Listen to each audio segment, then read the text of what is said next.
in arrivo sul Veneto. La Protezione Civile innalza l'allerta da gialla ad arancione per rischio idrogeologico. Previsti temporali anche di forte intensità, specie su pianure e prealpi. E le prime avvisaglie già la scorsa notte sull'altopiano di Asiago. Decine di interventi dei vigili del fuoco per edifici scoperchiati e alberi caduti a causa del forte vento. Il femminicidio di Tania Terrin, uccisa dall'ex che poi si è tolto la vita. Stasera a Campo Nogara la manifestazione per dire basta alla violenza contro le donne. Il ministro invia gli ispettori in procura a Venezia per accertare cosa non abbia funzionato nel sistema di protezione di Tania Terrin. Domani intanto verrà eseguita l'autopsia.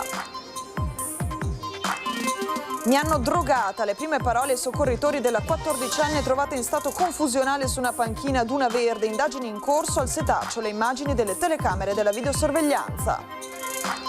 99 anni in perfetta forma, sventa un tentativo di truffa al telefono. La signora Yolanda ci racconta l'accaduto agli anziani da un consiglio. Dite che chiamate i carabinieri e buttate giù la cornetta. Migliaia di fedeli da mezzo Veneto a un igo di pederoba per l'addio a Don Lino Bertollo di 66 anni, morto domenica in un incidente a Quero. Non eravamo preparati a questo addio. Il giornalista Ranucci ad Asiago per presentare il suo libro. In tanti oggi pomeriggio per ascoltare il conduttore di Report, vittima di un attentato per il quale è stato arrestato Walter Lativola.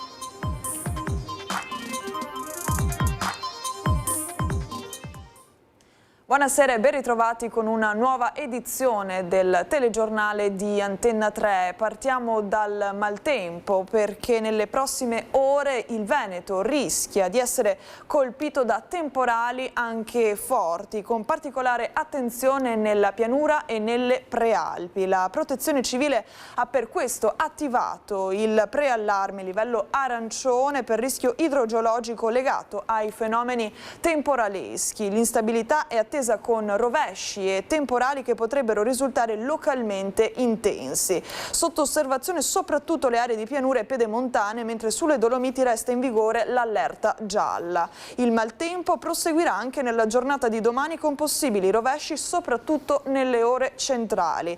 Per i prossimi giorni, sabato e domenica, il tempo resterà variabile con possibili precipitazioni sparse e condizioni di disagio fisico generalmente moderate. E a proposito di maltempo, alberi sradicati, case scoperchiate e un cimitero senza più il tetto.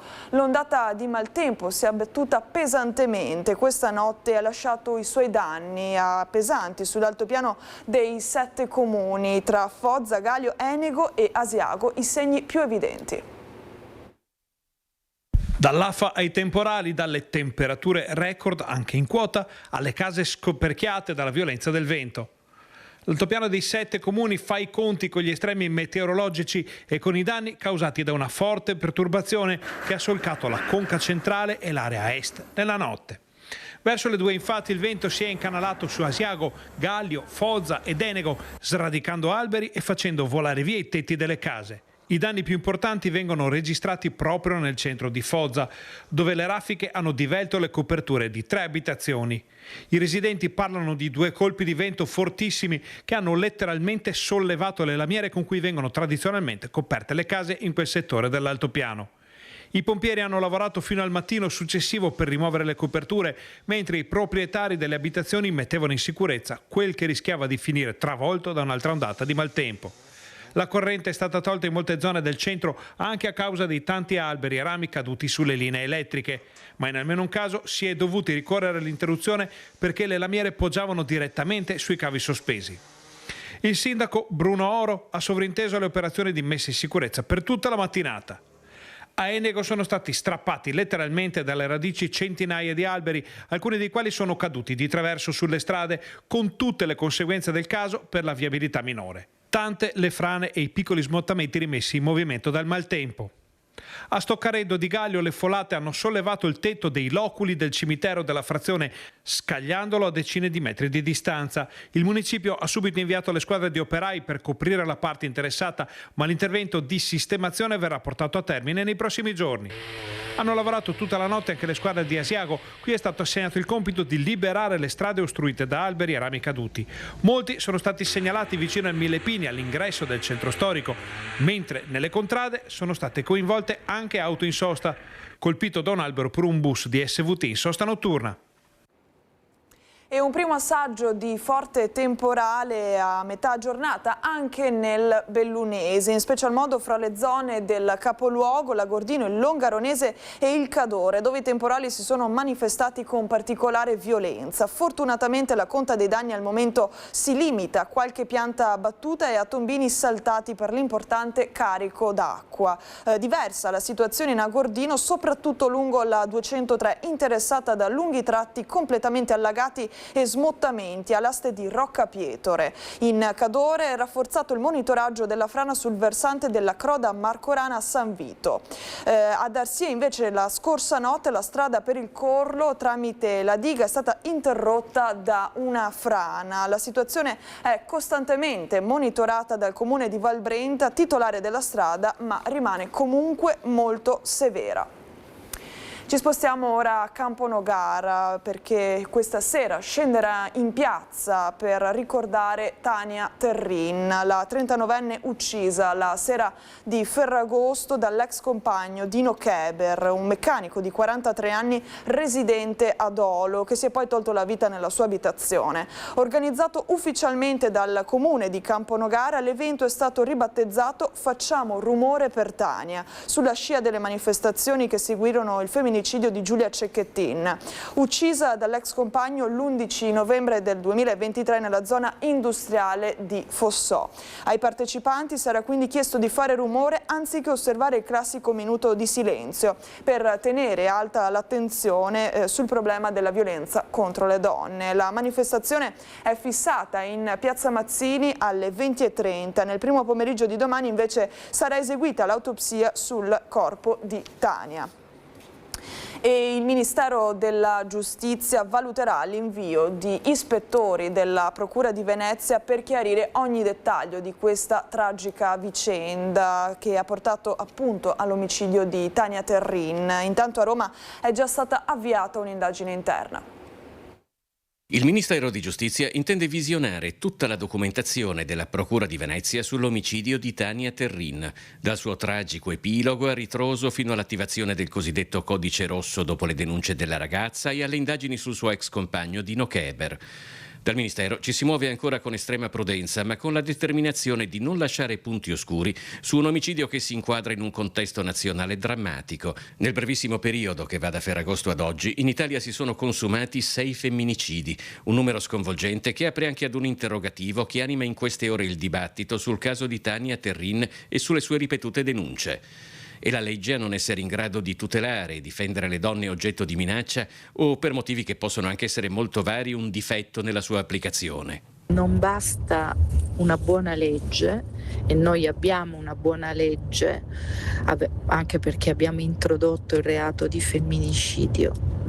Manca oggi un'applicazione concreta e seria e significa una formazione reale delle forze dell'ordine, dei giudici in modo particolare, perché Tania poteva essere salvata. La senatrice veneta di Italia Viva, Daniela Sbrollini, ha intenzione di presentare un'interrogazione parlamentare sulla vicenda. I fascicoli che il Ministero acquisirà dalla Procura di Venezia saranno oggetto di verifiche che, se portassero al rilevamento di possibili irregolarità, porterebbero ad ulteriori accertamenti. In altre parole, al Ministero non si esclude la possibilità di inviare ispettori in procura. Credo che sia importante l'intenzione del Ministro Nordio di mandare gli ispettori in procura. Mi aspetto ovviamente che la magistratura faccia il suo corso, però certamente qualcosa non ha funzionato.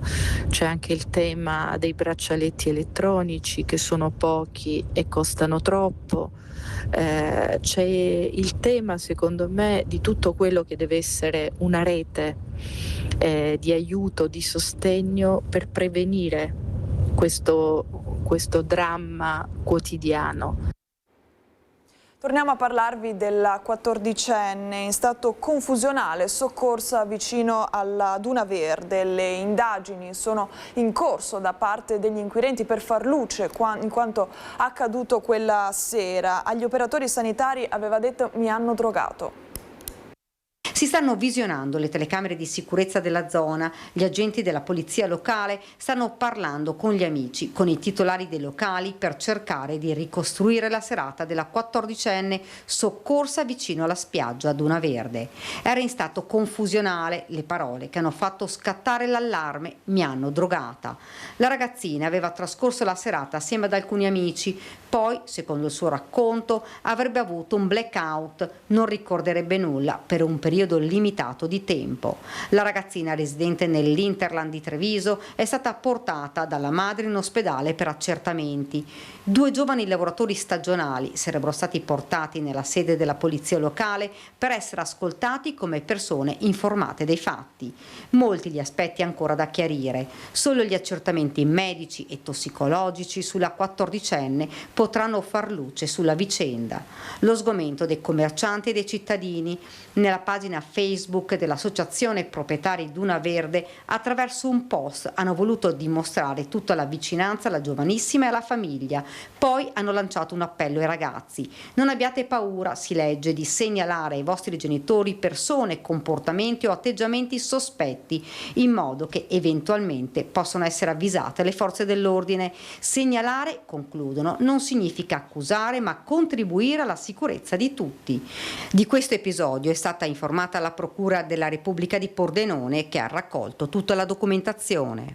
Siamo preoccupati, spiega il sindaco di Caorle, Marco Sarto, ma attendiamo gli esiti delle indagini. Certo è che se fosse confermata questa terribile vicenda sarebbe un fatto gravissimo mai accaduto nel nostro territorio.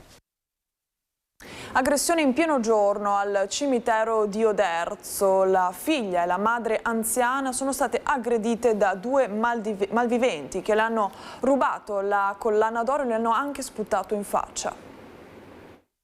Un'aggressione vile e violenta in pieno giorno al cimitero di Oderzo. Era circa mezzogiorno quando 2 uomini hanno sorpreso una donna e la madre anziana intente a far visita ai propri cari. I 2 si sono avvicinati alle loro spalle, riuscendo a strappare e rubare una collana d'oro dal collo della figlia. Per difendere la madre anziana, la figlia ha affrontato i 2 malviventi, allontanandoli a colpi di annaffiatoio e borsate.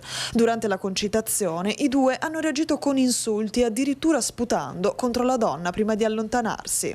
Mi spiace per questa persona anziana, che io non voglio neanche immaginare quanta paura abbia preso, però ragazzi, a me è successo anni fa di essere derubata, sì, però il mio caso era diverso, sono venuta proprio un attimo, mi hanno portato via la borsa. Sempre al cimitero? Sì, era qua davanti poi tra l'altro. Sì, che abbiamo questa gente così, purtroppo, noi qui a Oderzo ne abbiamo tanti.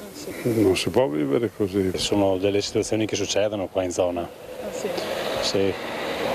Anche noi abbiamo avuto un furto l'altro anno a gennaio, quindi purtroppo succede. Immediato l'intervento della polizia locale. Dopo la denuncia presentata ai carabinieri, i militari sono ora al lavoro per risalire all'identità degli aggressori.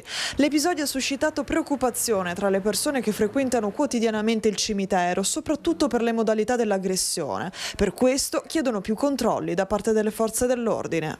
Mi rattrista, mi rammarica, perché non ci si sente più sicuri. Perché poi una persona anziana, vabbè, era accompagnata, quindi da un'adulta, io posso capire perché a me è successo ancora, però cioè, ti lascia un certo che... Speriamo che aumenti il controllo da parte delle forze dell'ordine, da parte della polizia locale. Se ci confrontiamo con dei paesi limitrofi, Oderzo mi sembra che sia abbastanza vivibile, no? Certamente gradiremo di più magari un controllo da parte della polizia urbana in certe zone, non solo fermarsi a far multe per far cassa. Questo qua secondo me penso di esprimere il pensiero di tanta gente. Una volta il carcere doveva essere duro e uno che ci andava dentro ci stava. Oggi non c'è più questo sistema, oggi c'è il buonismo assoluto e le conseguenze ci sono. E ora la testimonianza di Yolanda Fattore, 99enne di Villanova di Campo San Piero, che ha sventato una truffa al telefono da un sedicente nipote. Ascoltiamo quindi i suoi consigli. Chiudere immediatamente e dire chiamo i carabinieri, oppure dire ho un figlio carabiniere, adesso chiamo lui. Yolanda lo dice a gran voce quando arrivano telefonate con richieste di soldi da chi si finge un parente o un avvocato. Ripetere con sicurezza questa frase e riagganciare. Lo ha fatto lei stessa dopo momenti di grande paura. Lunedì pomeriggio una donna che si è finta sua nipote Giulia l'ha chiamata chiedendo denaro e gioielli per acquistare farmaci perché gravemente malata. Richieste incalzanti ed insistenti che stavano mettendo a dura prova l'Arzilla 99enne di Villanova di Campo San Piero. Mi diceva, se non mi dai nonna mi avrai sulla coscienza quando muoio, perché se non mi faccio questo intervento devo morire perché ho tanto male, nonna, ho tanto male, continuava. Il groppo in gola, poi il guizzo. Yolanda chiede di farsi passare il figlio, zio della ragazza. Ho detto, ma non è la sua voce questa? E lui mi ha risposto, mamma, sto piangendo anch'io, ha detto. Continuava così. Nonna Yolanda non ci casca, respinge con determinazione le richieste di denaro, riaggancia tra gli insulti della truffatrice e chiama subito un'altra nipote che la rassicura. Per lei la fine di un incubo. Ho capito alla fine quando mi ho telefonato alla sorella di Giulia, che mi ha detto no, la mamma è qui con me, invece diceva che era là all'ospedale con lei, allora mi sono tranquillizzata perché ha detto è qui con me, perciò era qua a San Giorgio delle Pertiche. La 99enne tira un sospiro di sollievo e racconta la sua storia perché spera che nessuno più debba subire truffe da parte di persone senza scrupoli che puntano tutto sul grande amore che i nonni hanno per i loro nipoti e familiari. Resta però l'amarezza. Non è giusto che noi vecchi siamo trattati in questo modo, abbiamo bisogno di vivere e non di essere truffati da vagabondi che girano per le strade. È ora che queste persone che girano truffatori sui paesi dagli anziani, è ora di punirli. Il giornalista Sigfrido Ranucci è arrivato in Veneto per presentare il suo ultimo libro, Il ritorno della casta. Il conduttore di Report, lo ricorderete, è stato vittima dello scorso ottobre di un attentato dal quale è stato accusato l'amico e faccendiere Walter Lativo. Ad Asiago quindi molta gente per la presentazione del suo libro. Buonasera da Asiago con Renzo Rigoni alla parte tecnica, siamo all'incontro, attesissimo l'aperitivo con l'autore insieme a Sigfrido Ranucci al centro di una vicenda che sta caratterizzando l'estate, l'attentato dello scorso mese di ottobre, poi le vicende del faccendiere, suo amico Walter Lavitola, arrestato lo scorso 10 di agosto. Tantissime persone, come vedete 380 all'interno e almeno altrettante anche all'esterno per seguire questo incontro. Abbiamo raccolto alcune voci proprio tra i cittadini. Lui ha detto che non può dire niente perché la RAI glielo proibisce, ma io penso che lui cosa può farci lui? Cioè, questa mi sembra tutta una macchinazione operata da qualcuno. Direi che lui proprio è lì che subisce e basta. Il giornalista d'inchiesta deve molto stare attento a salvaguardare la sua credibilità. E con certe amicizie vengono dubbi. Secondo me lui non ha nessuna colpa, però per carità è tutto da dimostrare. Sono curioso di vedere con che faccia si presenta. Cosa si aspetta? Non lo so, lo considero uno contraddittorio. Perché? Perché non mi faccia dire, ma uno che ha fatto il censore fino adesso e adesso si trova nei panni del censurabile quantomeno. Stanno ancora discutendo adesso, no? Cioè sì, starò a vedere. Diciamo che quantomeno non sa scegliersi gli amici, ecco. Sono anche molto appassionato per una persona preparato, intelligente, volevo anche capire direttamente questa persona che mi pare adesso molto, molto discussa. Sigfrido Ranucci è svicolato all'interno del teatro Mille Pini di Asiago, appena arrivato accompagnato dalla scorta. Cercheremo poi alla fine dell'incontro di raccogliere qualche sua battuta. Abbiamo incrociato un asiaghese d'adozione che è un altro giornalista importante del panorama italiano, Corrado Augias, che qui di solito passa l'estate. Proprio a lui abbiamo chiesto un parere su questa vicenda. Poi linea allo studio. Credo che Ranucci in sostanza sia una vittima di che? Di una serie di circostanze, di essersi fidato troppo di un personaggio non commendevole, di avere contato eccessivamente sulla sua popolarità, quasi che fosse uno scudo.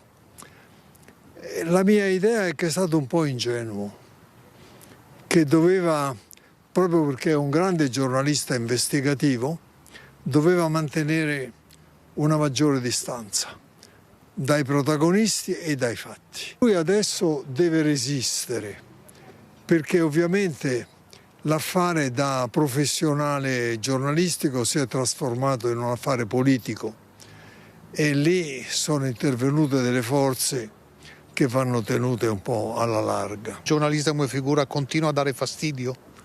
Molto, molto, perché quella era una trasmissione, l'unica trasmissione investigativa dal punto di vista giornalistico di punta che avesse la RAI e che spero continui ad avere. E grazie a Mirko Cavallin per l'aggiornamento. E questa mattina si sono anche celebrati i funerali di Don Lino Bertollo nella parrocchia di Onigo di Pederobba. Il sacerdote era morto in un tragico incidente a causa di un malore. Erano quasi 2000 le persone che hanno seguito la cerimonia dentro ma anche fuori la chiesa. Diamo il saluto che non avremmo voluto dare a Don Lino. Non siamo pronti umanamente a distaccarci da lui. Un addio che nessuna delle poco meno 2000 persone avrebbe voluto dare a Don Lino Bertollo, morto nell'incidente di domenica scorsa lungo la Feltrina a Quero, dove si stava recando per celebrare una messa nella locale casa di riposo. Chiesa gremitissima, quella di Onigo, dove Don Lino era parroco con Pederobba. Così tanta gente che non sono bastate le panchine della Proloco nell'allestimento sul sagrato.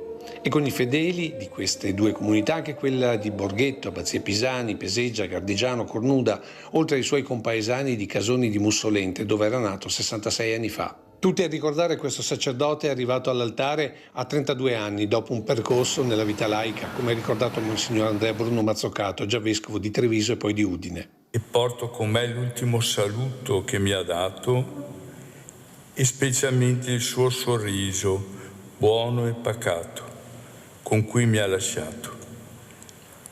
Era il sorriso che avevo conosciuto sul suo volto fin dagli anni di seminario, quando come rettore lo avevo accompagnato al sacerdozio 28 anni fa.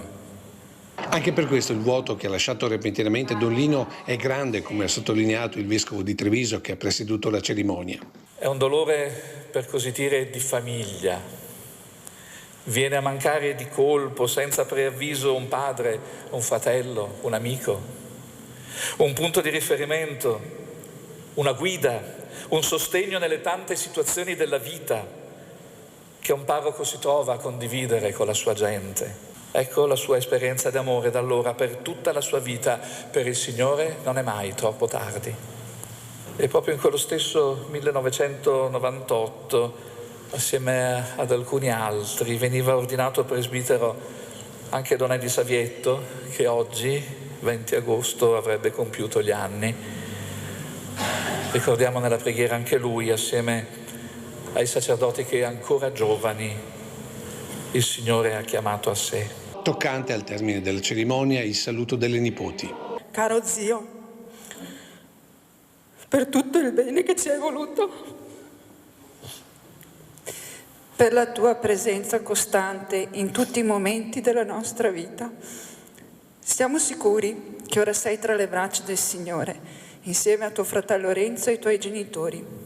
Aiutaci a superare questo momento di prova. E con l'ultimo saluto delle comunità e dei sacerdoti anche i fiori di tanti bambini a cui ogni settimana faceva catechismo, mentre guardando al grappa la banda all'esterno intonava Il Signore delle Cime.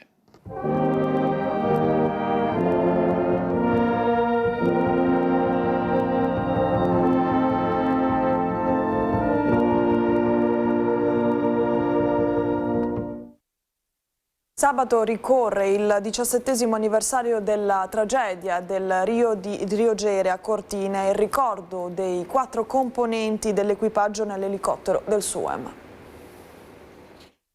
Le fasi dolorose sono le mancate risposte alla radio dell'elicottero e presto si ebbe la consapevolezza che la tragedia si era consumata sotto il cristallo alle 15:04 di quel 22 agosto. Una ricognizione dopo un violento temporale, l'impatto con i cavi della media tensione e il volo inanimato per 50 metri fino allo schianto nel torrente di Rio Gere.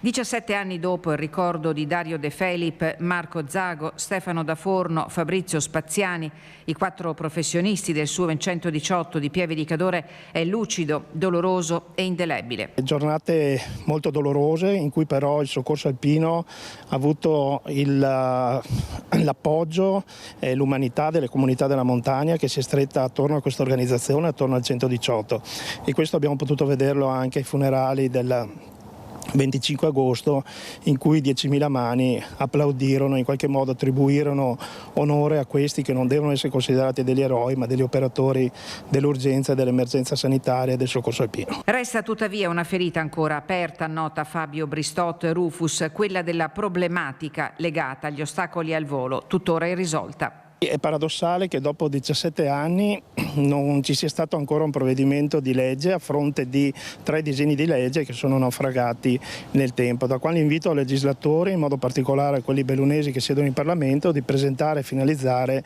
una legge che tuteli gli equipaggi di alisoccorso. Servizi essenziali come quelli salvavita del 118 o di altri enti dello Stato per altre fattispecie operative, fino alla prossima volta, quando all'auspicato cambiamento apparente si constaterà che tutto è rimasto immutato. Bilancio di 2 mesi di controlli della polizia locale in stazione a Padova. Sono stati scoperti una 70ina di bivacchi, identificate oltre 1.000 persone. L'assessore alla sicurezza del comune di Padova, Diego Bonavina, ha dichiarato: abbiamo parallelamente attivato i servizi sociali per costruire percorsi per queste persone.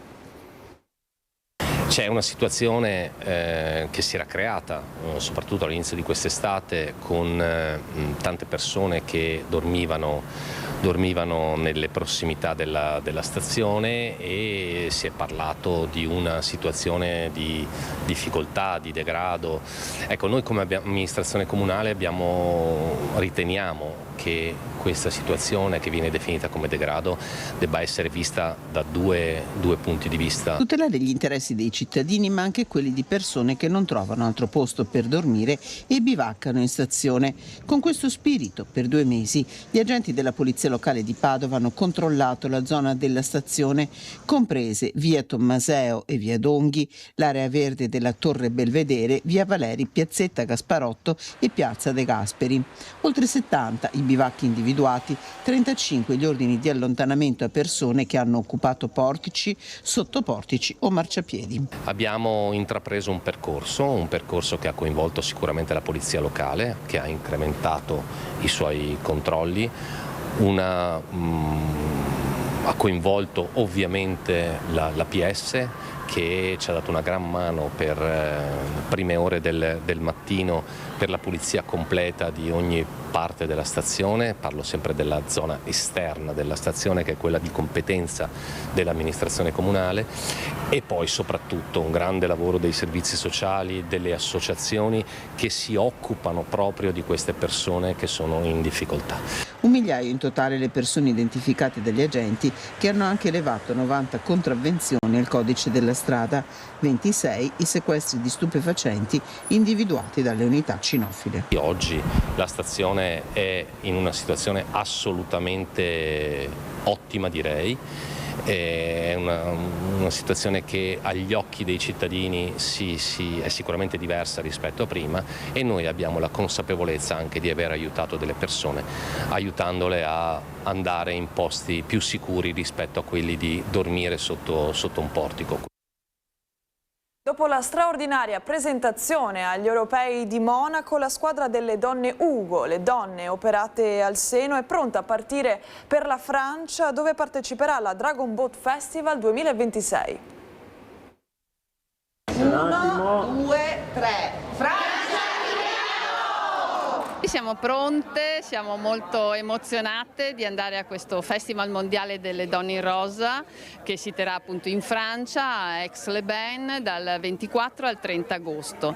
Questo festival è il festival rappresentativo di tutte le donne in rosa, è proprio esclusivo per le donne in rosa, le donne operate di tumore al seno che praticano il Dragon Boat. Tutte in rosa, animate dallo spirito delle lottatrici e dalla voglia di stare insieme. Sono pronte a partire per la Francia, 52 atlete dell'associazione Ugo che parteciperanno dal 24 al 30 agosto sul lago del Bourget a Aix-les-Bains all'IBCPC Dragon Boat Festival 2026, organizzato ogni 4 anni. Se è una storia di malattia, il tumore al seno, quella che le ha fatte incontrare, la sfida del Dragon Boat unisce queste donne in una comune volontà di rinascita. Alla 6 giorni francese parteciperanno 4.500 donne da 25 paesi del mondo, 141 gli equipaggi pronti a scendere in acqua, 11 gli italiani, 2 gli equipaggi Ugo che a pagaiare con loro avranno come sempre compagne speciali. Portiamo sempre con noi le nostre ragazze, le nostre amiche. Purtroppo noi abbiamo avuto in questi 11 anni 7 amiche che ci hanno lasciato solo fisicamente però, perché il cuore e la loro anima è sempre con noi. Tutta la città di Padova, che l'ha volute salutare prima della partenza, farà il tifo per le donne Ugo che dal 2015 si allenano sul Bacchiglione, accolte dalla società Canottieri Padova. E a loro il suggerimento di uno che di canoa se ne intende, il campione olimpico Rossano Galtarossa. Non può mancare il divertimento, se questo manca secondo me si sta sbagliando qualcosa, e quindi io dico è giusto, vedo l'approccio che hanno, le osservo quotidianamente alla Canottieri quando vengono a allenarsi e vedo che hanno un bel carattere, sono pronte, ma bisogna divertirsi perché bisogna essere contenti di quello che si fa. Per il momento non ci sono ulteriori aggiornamenti, l'informazione di Antena 3 vi dà appuntamento alla prossima edizione. Grazie per essere stati con noi, buona serata.